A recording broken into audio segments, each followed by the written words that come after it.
does it say of a people who celebrate rape?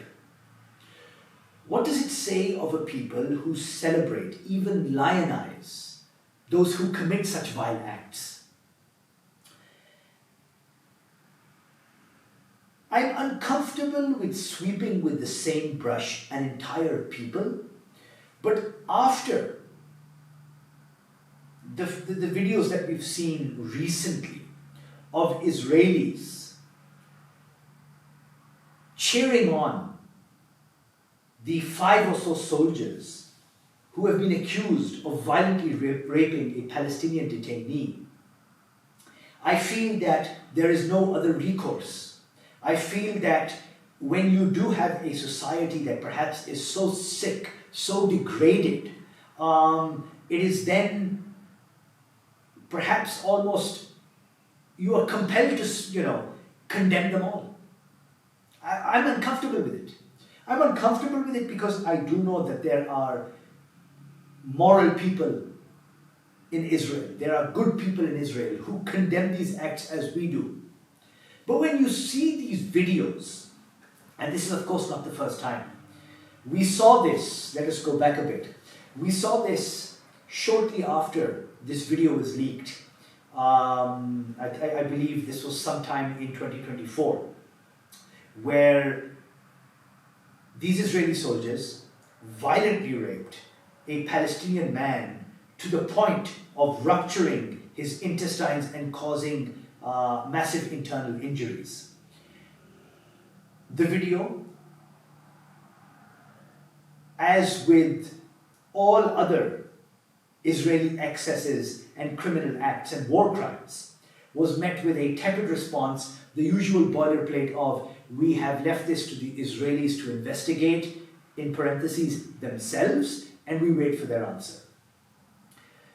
When these soldiers were removed from active duty and detained, you had extremist Israelis, and I think that even adding that word is perhaps giving them too much, because maybe this is how your average Israeli feels.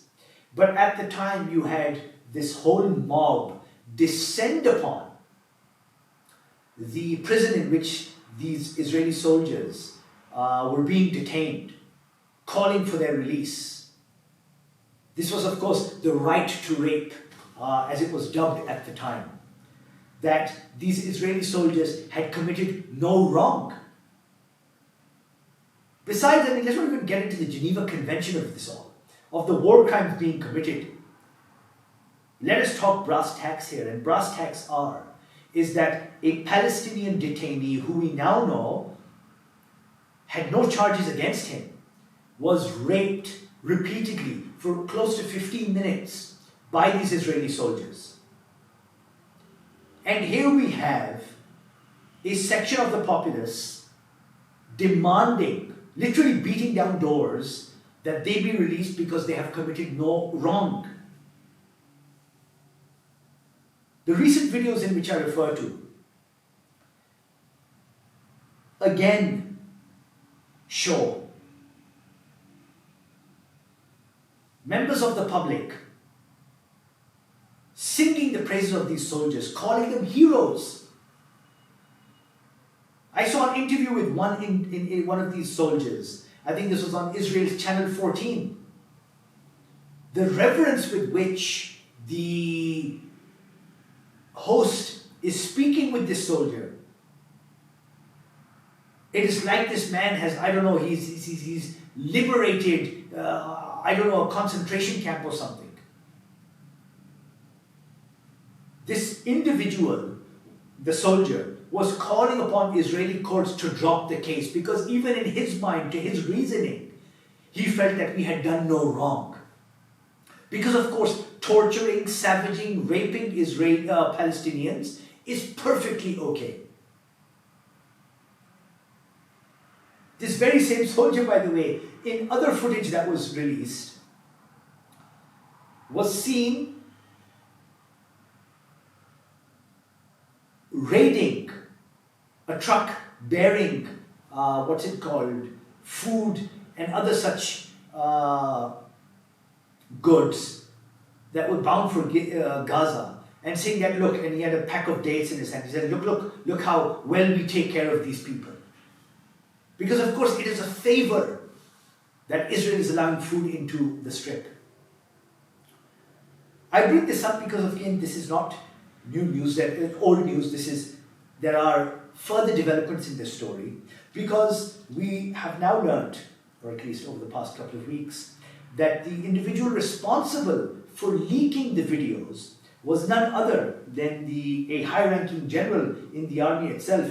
This is the military's top lawyer, Major General Yifat Tomer Yerushalmi, who herself went on the run because apparently the authorities wanted to investigate her, and then was forced to resign and is, I think, presently imprisoned. The problem here is that Israel has more of a problem with the person who has leaked the video rather than the perpetrators of such a vile act. Rape is perhaps the most base thing that one human could do to another. And here we have a country, here we have a government who is actively shielding the perpetrators of such a crime. And this lady is no angel herself. It is not like she did this out of the goodness of her heart, or she felt that they had overstepped. No. From what is being understood, this was done so that any potential ICC investigations later on could somehow or the other be deflected. I'm sure, there are other sort of more legal minds, better minds than my own, who could break this down. But it is very clear that this person did not do this for any other reason. And you can check out, for example, Diana Butu's, essay on this.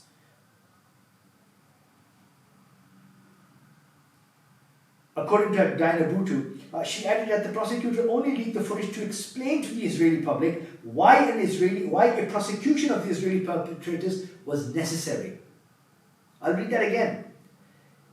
Diana Butu says that leaked footage of Sedi Taman only came out because the Israeli doctor didn't believe Israelis would do something so severe, and reported it thinking Palestinians did it to each other.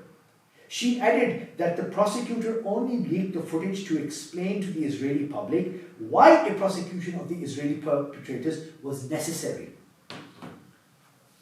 In the one instance, you have the doctor who I think was on the ground and the first person to release this, released it, because again, it was perhaps an incomprehensible moment that the most moral army cannot perpetrate such a vile act.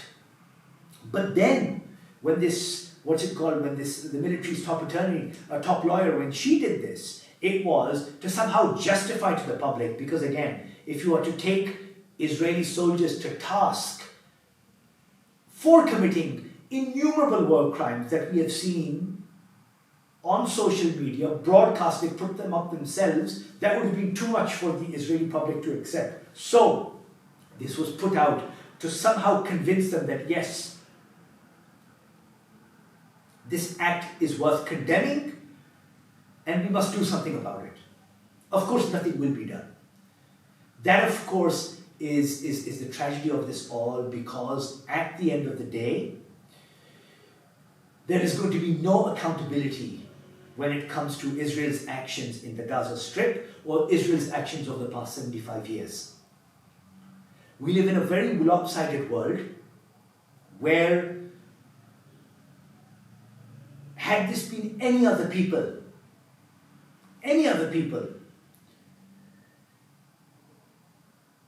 an almost self-righteous rage would have been would have guided the West into taking action. But as long as it's Muslims, as long as it's brown people, as long as it's Palestinians, it doesn't really matter. revolution will be live.